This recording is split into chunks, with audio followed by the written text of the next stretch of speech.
So I love the movie Frozen. It's possible that I don't love it as much as some of you might love it. And I know I don't love it as much as my sister. She saw it in theaters 5 times when it came out. But I do really love Frozen. I love that it's a story about sisters.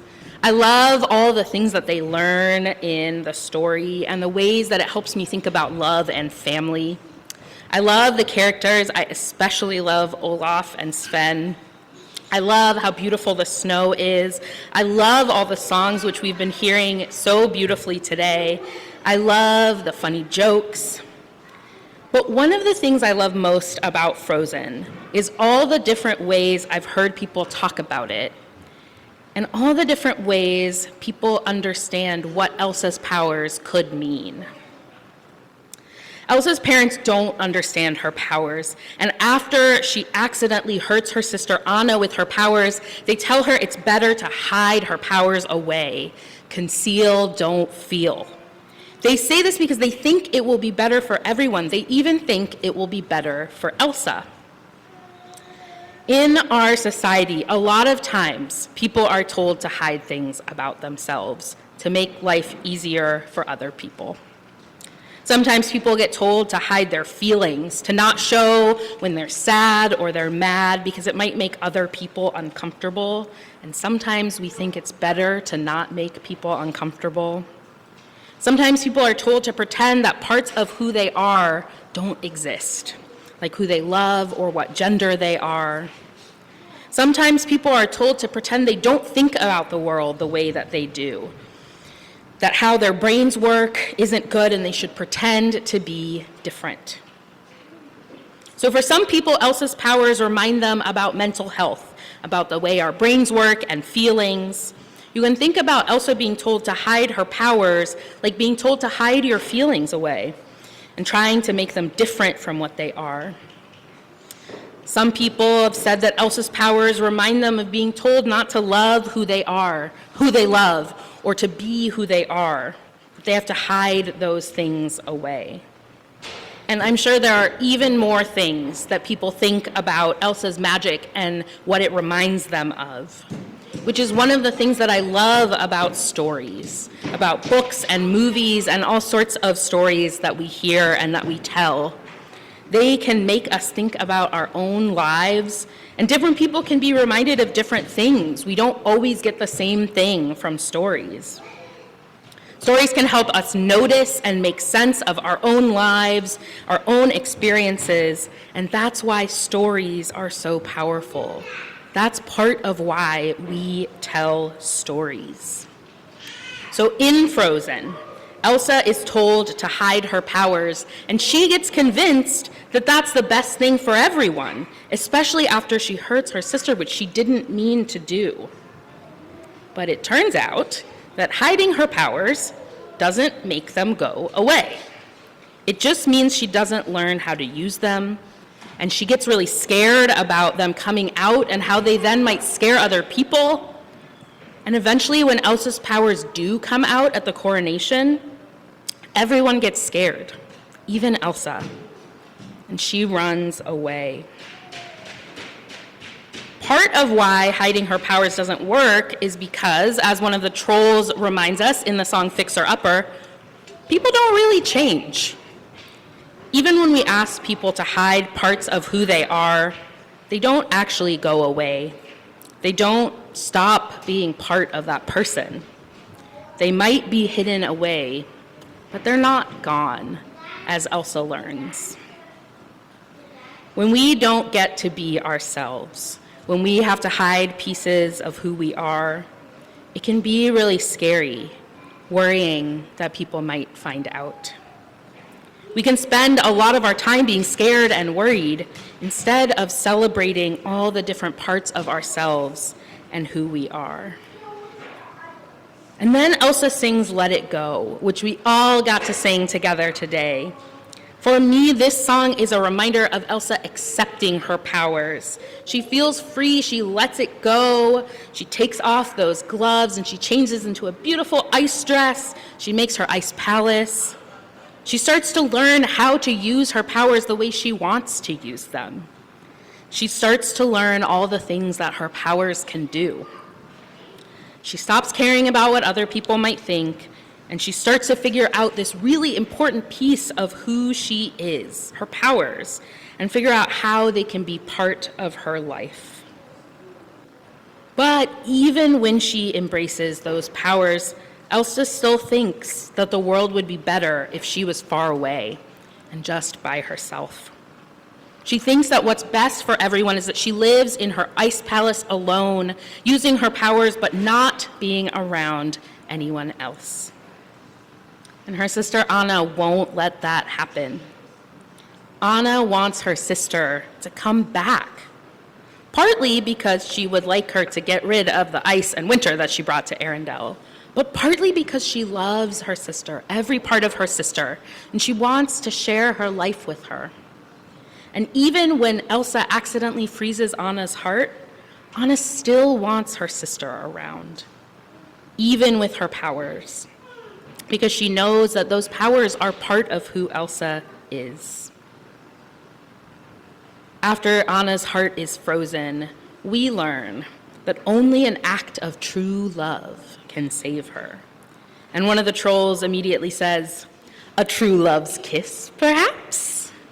And I think that that's what a lot of us think. It's kind of what Disney has led us, a lot of us, to think. That Hans, this man that Anna is in love with, or thinks she's in love with, will give her a kiss, and that will solve everything. But in the end, Anna does the act of true love herself, and she saves her sister. "You sacrificed yourself for me?" Elsa asks. "I love you," Anna replies.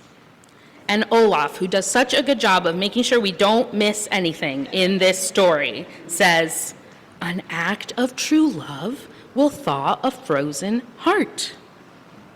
I love that Frozen reminds us that love isn't just about being in love with people. It's not just about kissing and getting married. Love is something that we can feel for ourselves, for our families, our friends, our communities, our world, in so many different ways. Love is powerful, a force that's powerful and strange, the trolls say. Anna's experience with her act of true love makes Elsa realize that she can use love to undo what her powers had created when she was scared, bringing back the spring, unfreezing the water, bringing things back to how they were before. And at the end of the movie, we see that Elsa is still using her powers to make ice, but this time she's learned how to do it on purpose. She makes Olaf his own little flurry so he can stay around even when it's warm out. She makes a big ice skating rink for the whole town with beautiful frozen fountains. She even makes Anna some ice skates. She has learned how to use her powers in the ways that she actually wants to use them, instead of them just showing up when she's scared. So whatever Elsa's powers might mean to you, think about how you might learn to use that part of yourself. I talked to my sister about this sermon because, again, she loves Frozen. And one of the things she told me that I hadn't thought about was, we think a lot about let it go, right? Elsa finally lets go and accepts her powers. But in Frozen 2, she accepts them at a deeper level. In Frozen 2, Elsa starts to hear this voice calling to her, and it takes her on this big adventure. She and Anna learn more about their parents and their history, which helps them learn about themselves. And Elsa sings the song Show Yourself. She's accepting even more about her powers and how she can live into them. Not just accepting that she has powers, but also accepting herself as a person with powers and what that might mean and how she might live her life in that way. I think Elsa can be a really good example of the line that Aisha read in our reading over and over. We let go of who we ought to be and embrace who we are. Elsa moves from thinking about and acting like the person she thinks she should be, that she thinks other people want, and she embraces herself and who she actually is, and she lives into that. So I think all the time, and maybe particularly in these moments, we can be like Elsa. We can let go of the things that are holding us back, of the voices telling us that we're not good enough or that we have to keep parts of ourselves hidden. We can let go of our doubts and our fears and be fully ourselves. But when the world feels hard and scary, there's a lot of things I want to make sure that you don't let go of. Let's not let go of love. Let's not let go of family and communities, more things that Frozen teaches us about in different ways, right? I think that Olaf and Sven are part of Anna and Elsa's family, even though they are a snowman and a reindeer. Family can be so many things.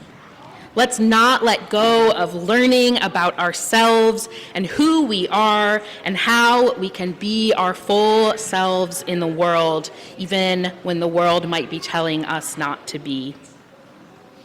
Let's not let go of the ways that love is powerful and that being our full selves is powerful, and we can celebrate these things. It might be hard sometimes to feel like we can say the storm never bothered us anyway. Sometimes the storm bothers us. But if we can pull our powers together, our powers of love and of community and being fully ourselves no matter what, then I know we can get through it together, beloveds. We're going to need each other. We're going to need each other to be exactly who we are. That's how we keep moving forward. That's how we make it through.